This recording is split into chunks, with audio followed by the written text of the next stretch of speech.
ignition. Liftoff. We have a liftoff. I would first like to say that headed up to the mountains on Friday, I saw Doug Turnbull and Jason Durden hovering over the interstate in the helicopter, and I can't tell you what I said because it would get me thrown off radio, mumbling it under my breath, thinking, oh, man, there's a wreck ahead of me because I saw the helicopter hovering in the sky.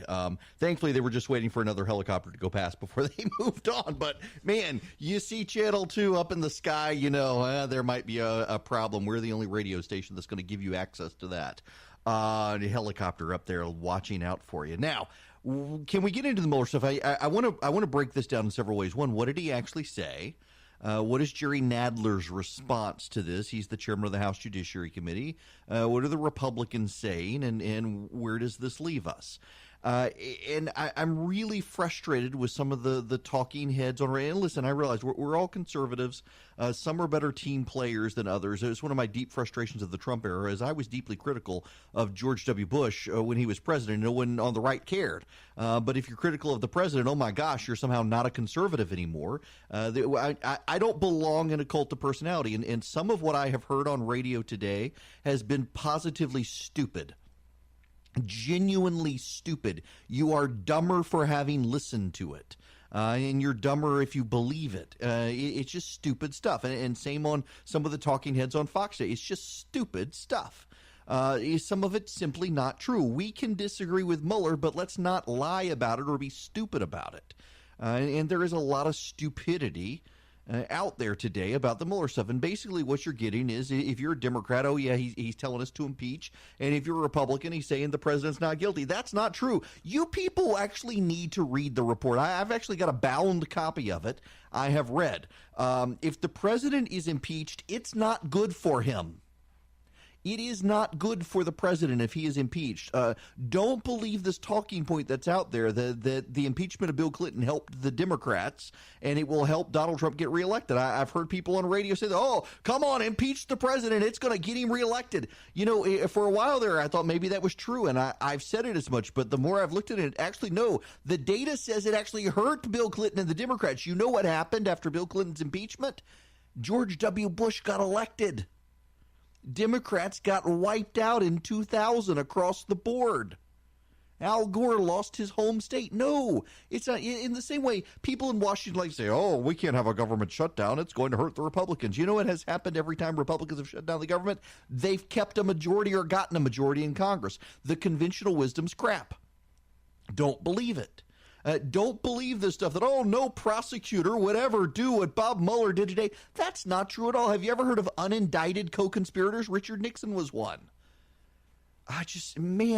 People are believing mythology because they don't want to believe facts. Let's actually get into what Bob Mueller said. There are a few things to get to. I want to play some audio for you so that we can at least set the parameters for the discussion instead of listening to partisan hacks who want to ingratiate themselves with the president. Now, I hope and expect this to be the only time that I will speak to you in this manner.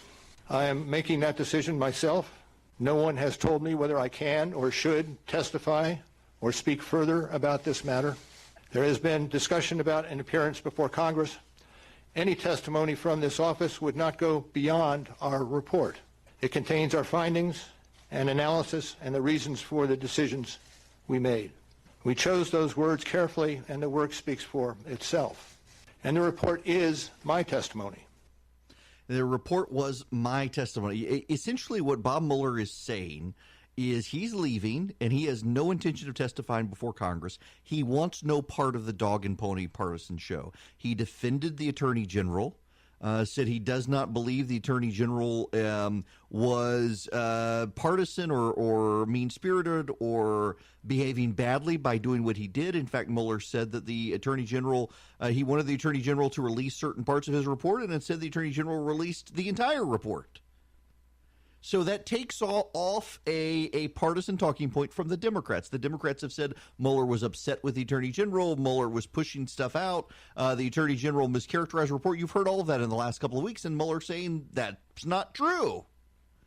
You know, one of the other things we talked about on Friday on this program is there was a rumor surfacing that Bob Mueller had drafted an indictment of the president, that the Mueller team prepared an indictment for the president. This was circulated all over the media on Friday as people were headed into Memorial Day weekend. It was talked about on the weekend shows that the Mueller team had actually gone so far as to prepare an indictment of the president, hammering out their facts. And Mueller discredits that as well in what he said. The order appointing me special counsel authorized us to investigate actions that could obstruct the investigation. And we conducted that investigation, and we kept the office of the acting attorney general apprised of the progress of our work. And as set forth in the report, after that investigation, if we had had confidence that the president clearly did not commit a crime, we would have said so. We did not, however, make a determination as to whether the president did commit a crime. The introduction to the Volume 2 of our report explains that decision. It explains that under long-standing department policy, a president cannot be charged with a federal crime while he is in office. That is unconstitutional. Even if the charge is kept under seal and hidden from public view, that too is prohibited. The special counsel's office is part of the Department of Justice, and by regulation, it was bound by that department policy. Charging the president with a crime was therefore not an option we could consider. It completely debunks this talking point in the media on Friday that he drafted an impeachment. We couldn't even consider it, he says. But what about impeachment? I do think this fires up the impeachment radar for a lot of people. Again, though, one of the things we're seeing today is that if you're a Republican, you heard everything he said exonerated the president. If you're a Democrat, you heard everything he said made the president look like he should be buried under a jail. I want to get to all of that. We'll take your phone calls as well, 404-872-0750, 1-800-WSB-TALK. Okay, I want to play you what I think is the most important bit of what Bob Mueller said today. And you're going to be hearing this soundbite probably a lot, I think, over the next week. This is, I can't emphasize enough how important this piece of what he said is. Listen very carefully. I made sure, in fact, I asked Charlie to give this as much context wraparound as possible, so you can't accuse me of taking it out of context.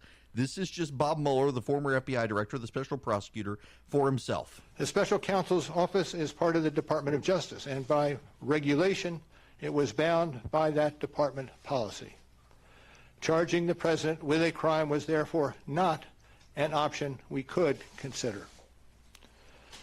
The department's written opinion explaining the policy makes several important points that further informed our handling of the obstruction investigation. Those points are summarized in our report, and I will describe two of them for you.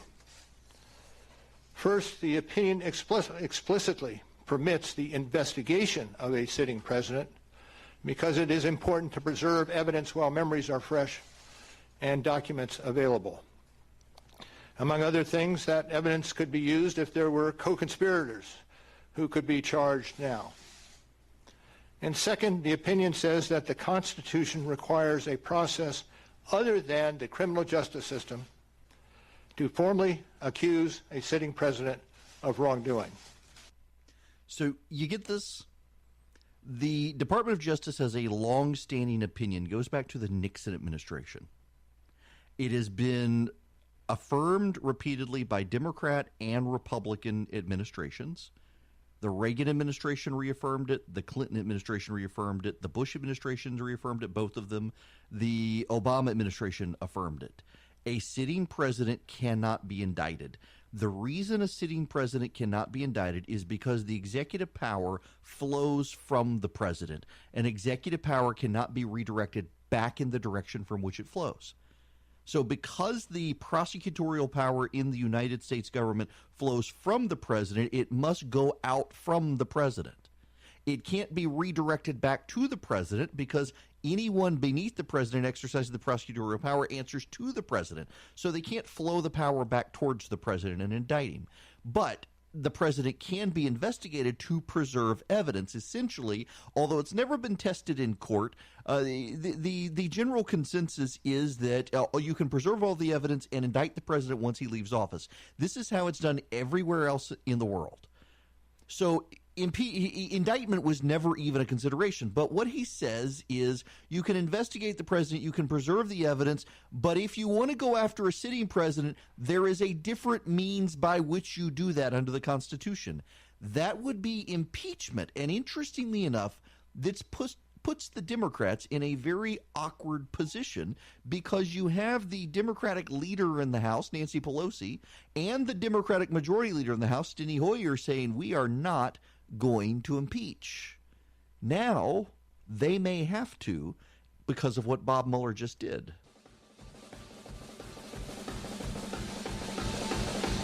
Before we get into the implications with the Democrats, and we may be here on the subject for a little while, there is other news out there, but this is the big story of the day. And some of the Democrats are actually out there saying, this isn't helpful for the Democrats. I do want to walk you through some of that and what Jerry Nadler had to say. Right now, though, let us go to some phone calls. I want to go to Mike and Marietta. You're going to be first tonight. Welcome. Hey, how are you, Eric? I'm good. How are you? I'm just going on what your predication is that since all the evidence they have comes from the dossier, the president is guilty of something he didn't do, so he's got to prove himself not guilty. No. Let's walk this back. See, this is what I tell you. And Mike, I don't mean to be belittling or insulting to you or anyone, but everybody's fixated on the Steele dossier. We're not talking about the Steele dossier here. Yeah, but the second part was if they go for impeachment, what will they impeach him for? What's he done to be impeached? See, that's the issue here. And a lot of conservatives are on radio are muddling the water here. Here's the situation. We're focused on obstruction of justice. We're not focused on the Steele dossier. We're not focused on Russia. We're not focused on any of that stuff. We're focused on the president's obstruction of justice if he did it. And what Mueller is saying is we can't clear him of this, but we can indict him, and if Congress wants to pursue it, they have to impeach. So what would the obstruction of justice portion be? You can say firing James Comey was not obstruction of justice. I don't care how much the Democrats say it. Everyone wanted James Comey fired. The question was, what about afterwards? The president telling his lawyers to fire Comey or fire Mueller. The president purportedly suggesting the lawyers not tell Comey everything that Mueller wanted to know. That's the impeachment issue here, not Russia, but obstruction of justice. And that's a problem for the Democrats, too. I'll explain when we come back.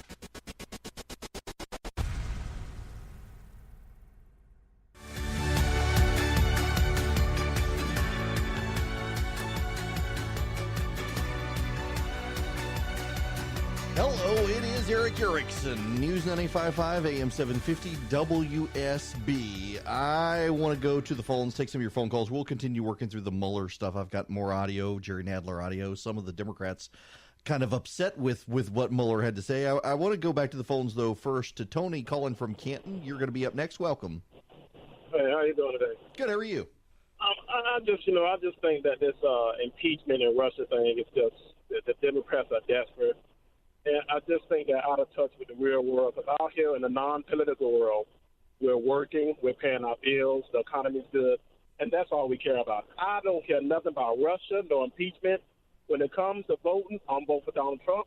I've been working for 3 years and have not gotten laid off, and that's what I'm going to continue to keep doing. You know, all Tony, this stuff, nobody cares. Funny you should say this. Every single poll that's been taken out there by every media institution, and it's reason you're not hearing about all the polling, it has shown that the public is ready to move on. They're tired of this issue. They'll settle it at the ballot box, and that's the Pelosi position. Frankly, is that they should settle it at the ballot box.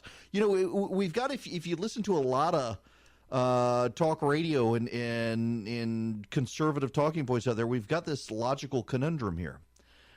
You've got the belief that impeachment helps the president. You've got the belief that Nancy Pelosi knows this, therefore she does not want impeachment. And you've got the belief that Mueller hates the president and therefore wants to push impeachment. To do what exactly? Help the president get reelected?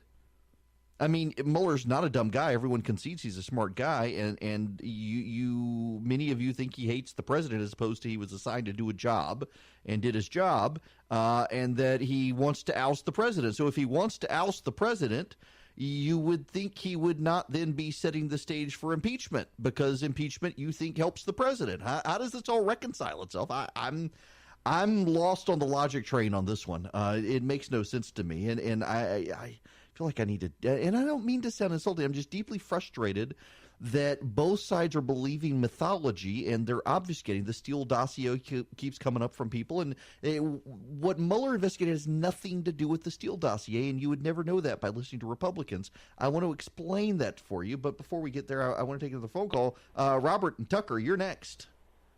Hey, thank you very much.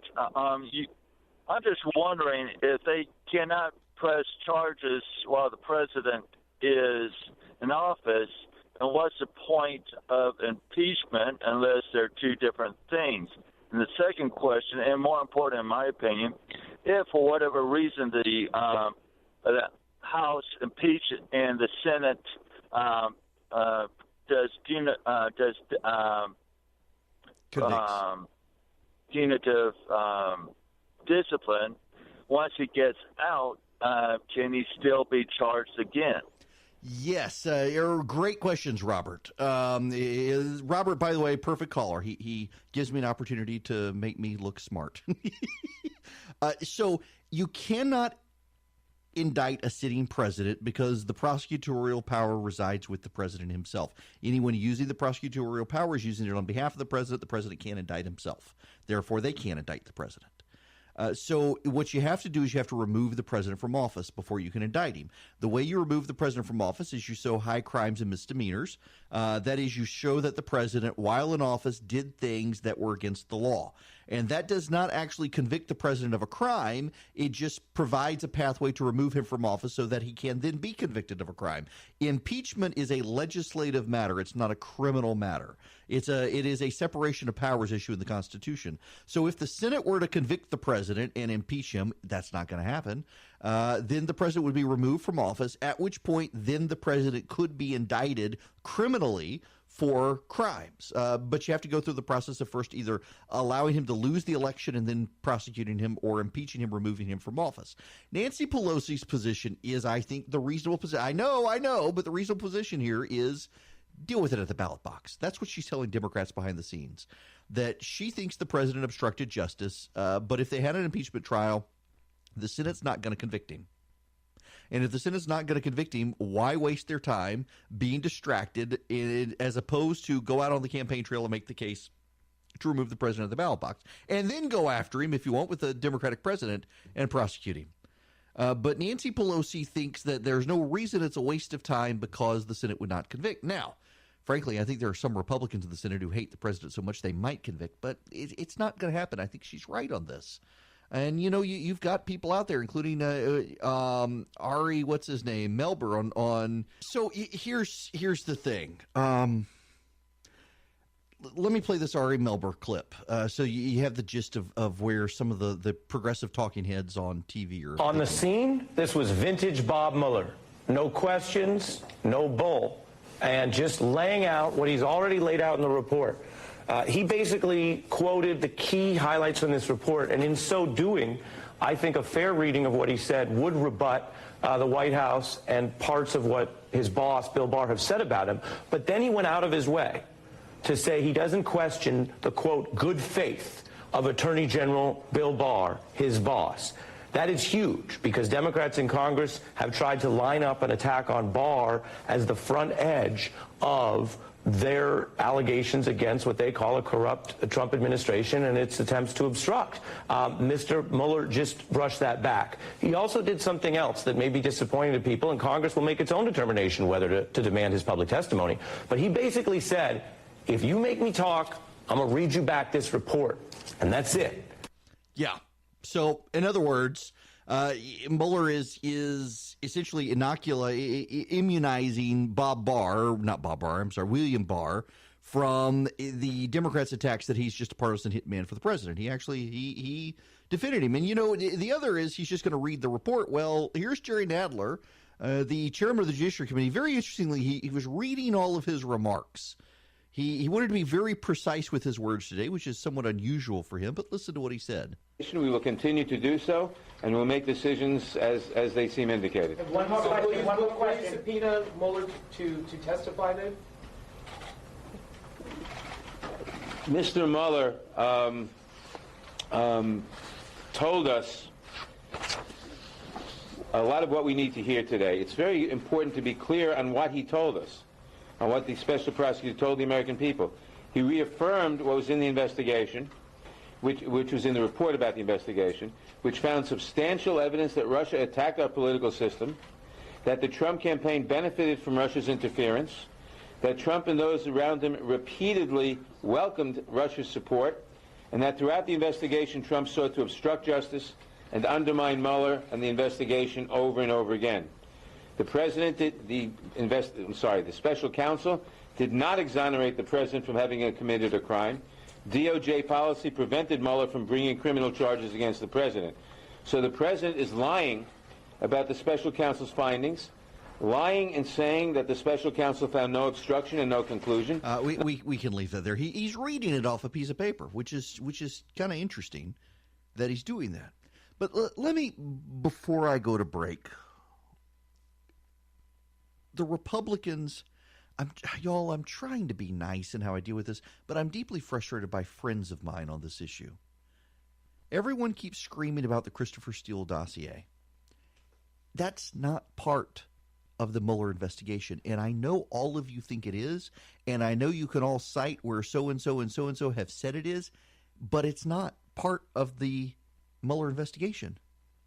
Yes, the Christopher Steele dossier led the FBI to begin an examination of the president.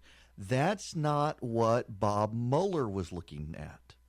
And that's where a lot of the Trump supporters are obviously. They've got the Christopher Steele dossier, which was a garbage dossier. So much of it not true. And Republicans are saying, look, all of this was a lie, and this was the predicate. That was the predicate of the FBI under James Comey looking into the president. But that wasn't the predicate of Bob Mueller. The predicate of Bob Mueller was the president lacked the self-control to not fire James Comey. Had the president never fired James Comey, we would not be dealing with what we're dealing with now. He fired James Comey. Everyone told him not to fire him at that moment, and he did anyway, and he went on television with Lester Holt on NBC and said it was about Russia. That's why we got the Mueller investigation. The Mueller investigation was tasked with two things. Did the Russians interfere in the presidential election in 2016? And guess what they found? Yes, in fact, there was substantial interference by the Russians. The Russians tried to sway the election. But what Bob Mueller says, and this is glossed over by Democrats, Bob Mueller did not say that the Russians were trying to help Donald Trump and hurt Hillary Clinton. What he found is that the Russians wanted to interfere with the election, and that, by the way, everyone, including the Russians, thought Hillary Clinton was going to win, and so they tried to throw support for Donald Trump, not because they wanted Donald Trump to win. They just wanted the election to be a mess, and that's what they got.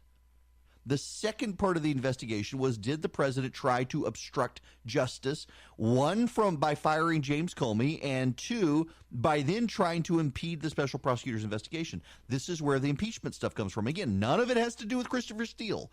Everything has to do with the president's conduct while in office. And everybody on the right throws up, Christopher Steele, Christopher Steele, Christopher Steele. Mueller didn't care about Christopher Steele. You don't have to take my word for it. Read the damn report yourself. What he was caring about is did the Russians interfere? And yes, everyone, yes, the Russians interfered in the election. Were they successful? No. No, the Russians were not successful. Hillary Clinton did not lose because of the Russians. She lost because she was a garbage candidate who didn't campaign the way she should have. And everybody ignores that. Everybody wants to scream about Steele. The Democrats want to scream about impeachment. And everybody on both sides is ignoring the key nugget from the Mueller investigation. The Russians want to undermine our democracy. And all the screaming is helping them.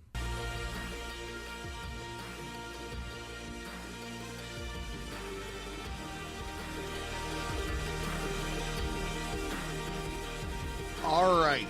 I do not have enough time on the clock. Bad clock management. We'll have to continue this discussion in the next hour. We'll continue taking your phone calls on this as well. 404-872-0750, 1-800-WSB-TALK. Those are the numbers.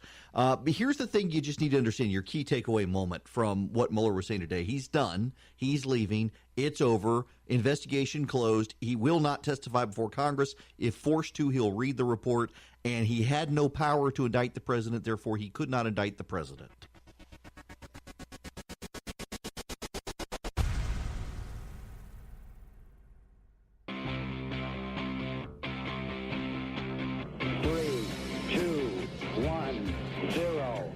Running. Liftoff. We have a liftoff. Hello and welcome. It is Eric Erickson here, Atlanta's Evening News on WSB. The phone number 404-872-0750, 1-800-WSB-TALK. Bob Mueller has spoken. He says, well, you know what? Let me not tell you what he says. Let me play you what I think is the biggest, most important thing.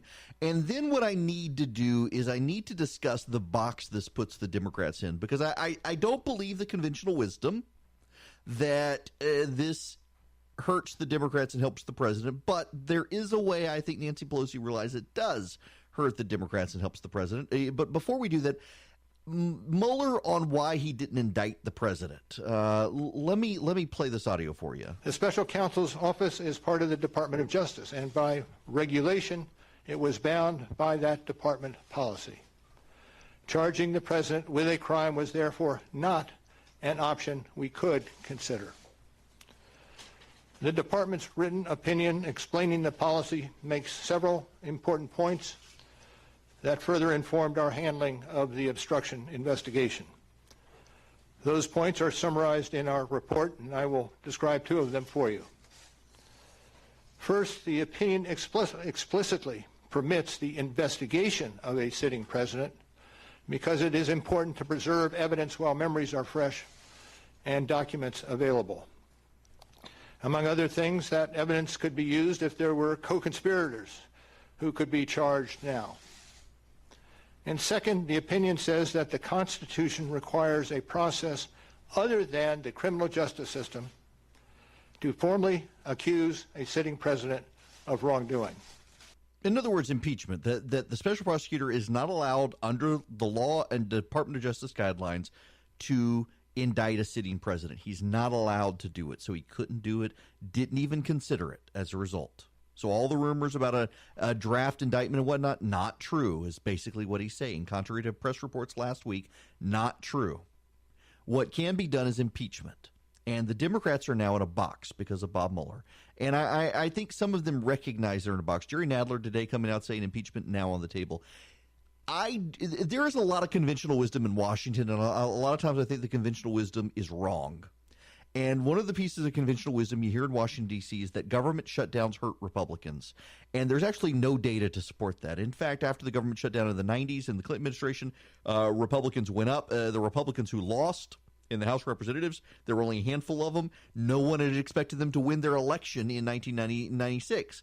So 98 rolls around, they've lost. Well, it's not the government shutdown that caused it, actually, or I guess it was the 95 shutdown. In any event, they wound up picking up seats in the Senate. They wound up picking up governor's races. The last couple of shutdowns Republicans had, they wound up gaining seats. They gained seats in the Senate. This last time, for Pete's sake. The government shutdowns do not hurt Republicans. In the same way, I don't think it's true to say that impeachment helped Bill Clinton in the 90s. It didn't hurt Republicans. It didn't help Bill Clinton. What happened is George W. Bush got elected. I mean, for God's sakes, the impeachment happened in 1999. Bill Clinton had already served, was in his second term. Al Gore wound up losing. Republicans were not hurt at the ballot box by impeaching the president. None of that stuff is true. It is a mythology built up in conventional wisdom circles, and Nancy Pelosi has bought into it. But there is an angle here that I think does hurt the Democrats and does put them into a box. So here's the problem, and I think this is what Pelosi understands, is that there's an election coming. And because there's an election coming, this is best resolved at the election. It is not well resolved in an impeachment proceeding. What an impeachment proceeding would do would be to take Democrats off their message of why they're different from the president. They would be forced only to talk about impeachment. But here's another thing. You've got Elizabeth Warren and Kamala Harris both coming out today saying essentially what Bob Mueller said this morning was the president needs to be impeached. That's their angle on this. Bob Mueller is saying the president needs to be impeached. If Democrats keep talking about impeaching the president and not actually impeaching the president, then that sends a very strong signal the Democrats are just as partisan as they say the Republicans are. I mean, Mueller has boxed the Democrats in on this now. They either need to impeach the president tomorrow or they need to abandon it altogether. If they abandon it altogether, they hurt the Democratic base. The Democratic base will be mad at the Democrats. And by the way, you know who that could hurt? That could hurt Joe Biden. Because Biden has very much taken the position that they need to deal with this at the ballot box. Biden has long said that this is a fight we need to address at the ballot box, not an impeachment hearing. So if the Democrats take impeachment off the table, that's going to inflame the Democratic base, and they're going to go towards the Kamala Harrises, the Elizabeth Warrens, the Bernie Sanders of the world, not Joe Biden, all of whom are saying impeach, impeach, impeach, impeach, impeach. If they do impeach, though, there is a lot of polling out there from multiple news organizations that shows that the public's ready to move on. The public wants to handle this at the ballot box. The majority of the public, they're not huge fans of the president. Some of them will vote for the president over Democrats who are distracted and off message because of impeachment. This really isn't a good situation for Democrats to be in any more than it is for the president. About the only way to resolve this situation is for Democrats to get in a room tomorrow and decide either we're going to move forward with impeachment or we are going to abandon it altogether. They've got to figure out one way or the other exactly what they're going to do, and they need to do that tomorrow. The longer this drags out, with the Democrats saying impeach the president, we're going to consider impeaching the president, we're going to hold hearings on it, whatnot, it makes it look less credible. What happens in the worst case scenario for the Democrats, they do decide to impeach the president, but they wait until next year to do it. They drag their feet through this year, and they wait until next year. Well, then the president has a new talking point, that the Democrats have decided they can't campaign against the president. And so they're going to basically drag out impeachment and distract the public from the campaign. And the president suddenly can say, they have no message against me. They have no message. They have no way to show that their policies would be better. And by the way, they're trying to wipe out the economy. They're trying to wipe out the gains we've made economically. They're trying to wipe out the president's job growth record. I mean, you had heard Tony call in earlier. They hadn't been laid off in 3 years. He's had a job. He's had steady work. His income's going up. That's what he cares about. Not even a big Trump fan. We're seeing this in the polling across the country. So that's why what Mueller did today is so interesting to me. Listen, I don't buy the narrative that he hates the president. I don't. Bob Mueller is a sound civil servant. He's a Republican. I hear people say, "Oh, he's the last of the Bushies." You know, the Bushies. They hate Trump. Yeah, the Bushies hate Trump. Mueller was picked for this job. Here's the thing: any person who got picked for the job would be attacked by people who support the president, and that's politics. I get it. But I think that this overarching nonsense, no prosecutor would do today what Bob Mueller did, having this press conference, baloney. Baloney. What Bob Mueller said today, you should be pleased by. He said he's not going to testify before Congress. Oh, wow. He wants these Republicans in the House. Let them get a hold of him. Start asking questions. You really want the Republicans in the House to be able to question Bob Mueller? Oh, no, Bob Mueller's scared of those. No, Bob Mueller was a combat veteran from Vietnam. He is not scared of House Republicans asking him tough questions. He's just not. I realize I know I'm stepping on a line here because I'm supposed to be I'm supposed to be good and on the team and in the tribe and go with the talking points, but the talking points are bunk here. All Mueller is saying is he's not going to testify before Congress. He could not exonerate the president because there are lots of things that make it look like the president tried to obstruct justice, but it all goes to an intent. Remember, that's part of the report is it depends on the president's intent. And that's another difficult bar that Mueller and a prosecutor would have to prove. And he can't indict the president, so why bother trying to flesh out what his intent was anyway? If the Democrats feel so strongly about it, impeach. And it puts the Democrats in a potentially difficult spot where it throws them off message. But let's not dismiss Mueller's claims here. I mean, Mueller is a serious grown-up. You may not like it. You may hate him. You may listen to all the other Republicans and conservatives and Trump supporters say, oh, he's a terrible person. He's out to get the president. He's out to obstruct my president, my guy. Therefore, he's the enemy. No, he was appointed for a job by Republicans. He did his job. He's not indicting the president, and now he wants to go home, and he doesn't want to testify for Congress. If Bob Mueller hated the president and wanted to get the president, he would be testifying before Congress. He would. But he's not going to. He just wanted to do his job. And now it's in the Democrats' court. And what's he done to the Democrats? Basically told them it's their time to put up or shut up, and they don't know what to do with that. That's a problem for them, and Bob Mueller caused them that problem, not the president.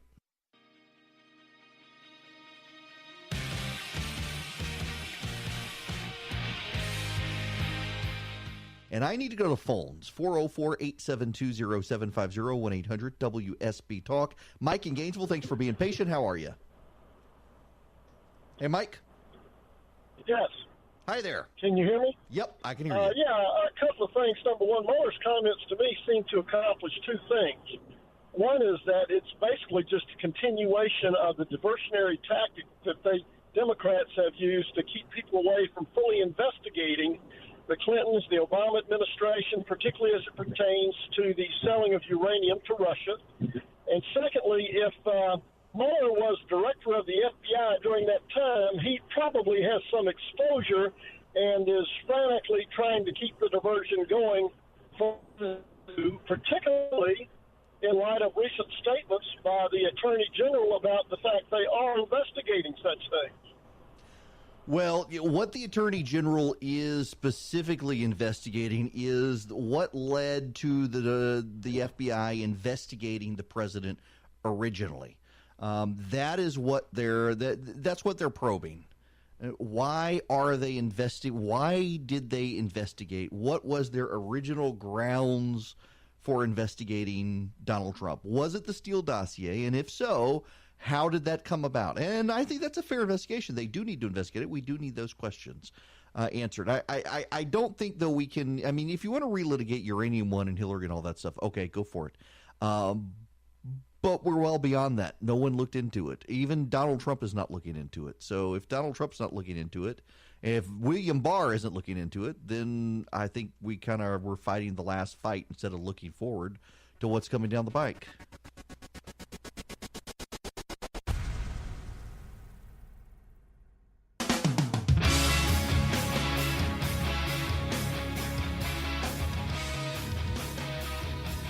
Alrighty, it is Eric Erickson here on Atlanta's Evening News. The phone number is 404-872-0750, 1-800-WSB-TALK. Believe it or not, I had a stack of stuff to talk about, but I don't think it's going to get there because everybody wants to talk about Mueller. Got people on hold. Bear with me. I want to play a bit of audio for you. This is Justin Amish, who I know and deeply respect. I disagree with him on impeachment. I do.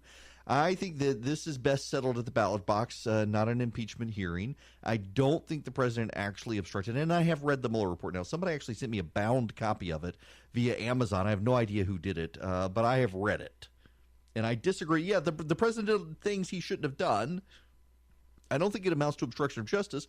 Honestly, though, in large part, I think the president didn't obstruct justice because he asked people to do things and they did not do them. And that's one of the things Mueller points out is that a lot of these people, the president basically was saved by the people around him. But I want you to listen to this clip so you get an alternative viewpoint. I do think that it is more dangerous for our country to allow a president to mislead people, make things up. As an example, in the Mueller report, he asked the White House counsel to create a false record. Things like that to basically mislead people about a statement he had made. Things like that, to me, reflect incredible dishonesty and really harm the office of the presidency. And I don't think that you can just let that stuff go and say, hey, it's no big deal, we're going to have an election in 2 years, and just let it go. I think you have to have proceedings to deter this kind of conduct, even if ultimately the person is not convicted. You know, there are a lot of protections here for a president, but we should expect the president to uphold the law, to have the highest standard more than anyone else. I believe the people are smart enough to figure out what's going on. I really believe that. And in this district, I heard someone mention, running as a Republican on Trump's coattails or something. The president did much worse than I did in this district, okay? In fact, we've looked up the numbers. President Trump had the worst showing in Kent County of any Republican in the history of our county, and the worst showing in the city of Grand Rapids of any Republican. Now, you may not be able to tell from there, but Amish actually is a serious libertarian conservative. Really, one of the only Republicans in the House I would classify as more libertarian than conservative, but very much in favor of limited government, does not like the president, willing to speak up about it, thinks the president needs to be impeached because he thinks the president calls the presidency into disrepute. But again, this is something to deal with at the ballot box. If you think the president undermines the office, well, fight about it at the ballot box. Now, let's go back to the phones. Jason in Norcross, you are going to be next tonight. Welcome to WSB. Hey, thanks for taking my call, Eric. Sure.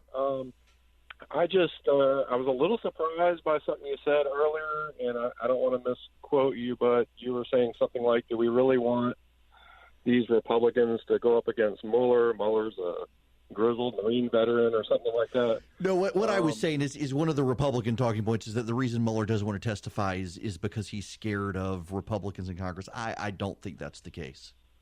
Oh, okay. Maybe I misheard you then, because I was thinking, gosh, I could sit here for hours and name the reasons why Mueller would be terrified to answer questions. Like, for one, when did you know collusion wasn't on the table, and why did we continue after that?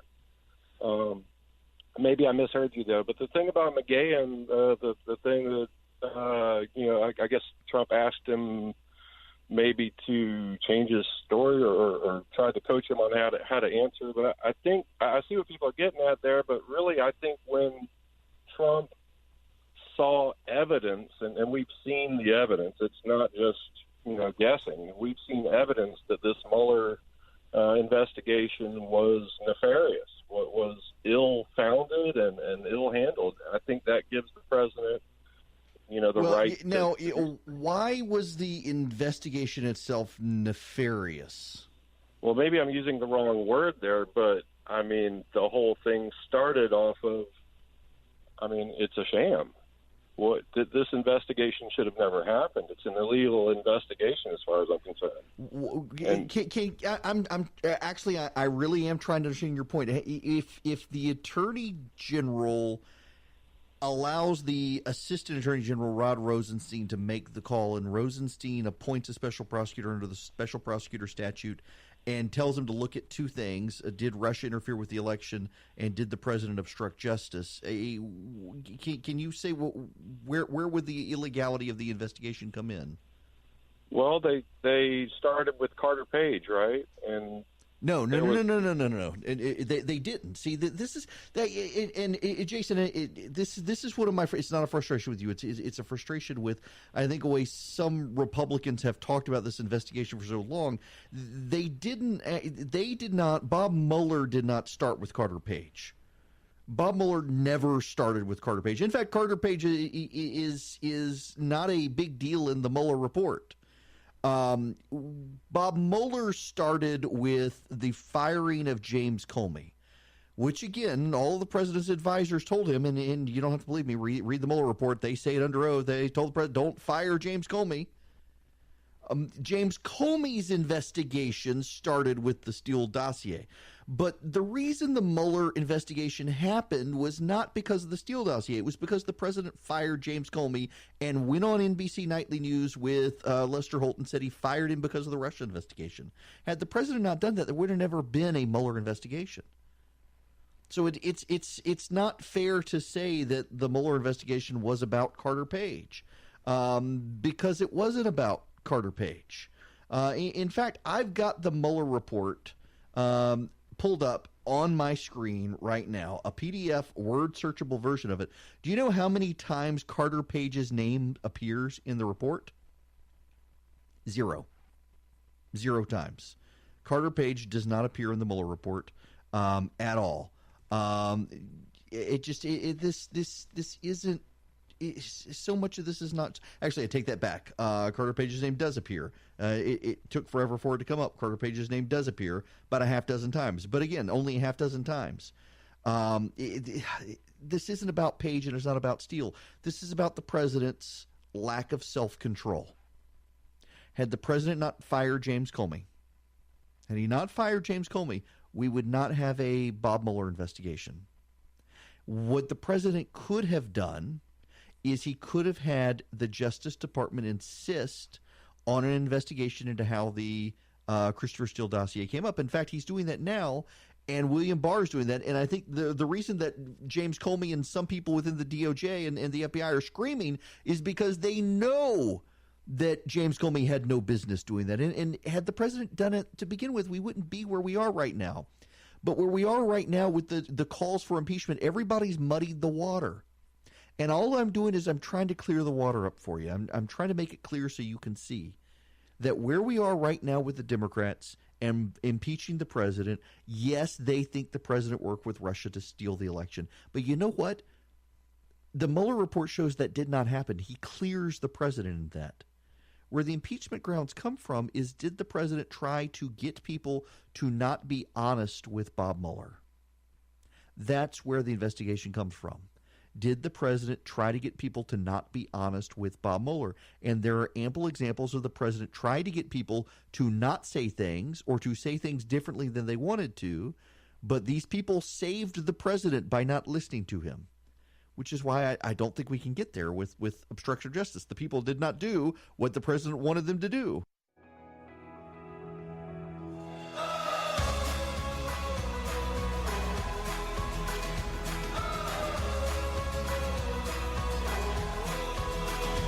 I got to correct myself. Carter Page is mentioned 17 times when you strike out footnotes and indices. But the Mueller report says that he did not collaborate with the Russians to steal the election. They gave him a pass on that.